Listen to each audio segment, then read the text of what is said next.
A richer portrait of Yamandawa founded by most then Siri Samantha Badra Vero. Yamandawa sits on 70 acres in Malsripura, Karagala, shaping a serene, environmentally friendly, walking monastery.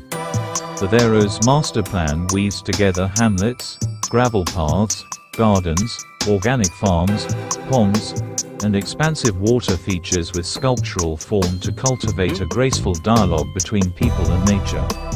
Rain gardens and a diverse plant palette, native and exotic, revitalize the ecosystem, inviting birds, butterflies, fish, and small mammals to flourish within a designed landscape that supports biodiversity and resilience.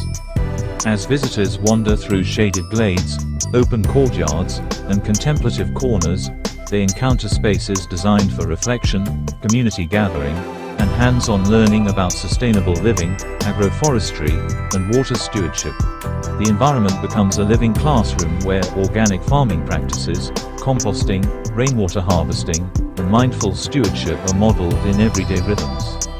In this nourishing setting, the practice of living in presence guides daily activities, moments of quiet observation, shared meals, and collaborative projects that nurture empathy and social harmony.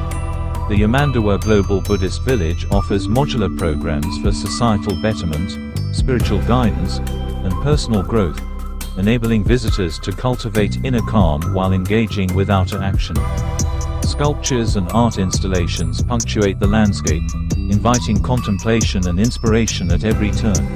By balancing cultural heritage with ecological design, Yamandawa aims to be both a sanctuary and a catalyst, where sustainable living, community care, and reverence for the earth intersect, inviting locals and travelers alike to emerge with renewed clarity, purpose, and a deeper sense of interconnectedness.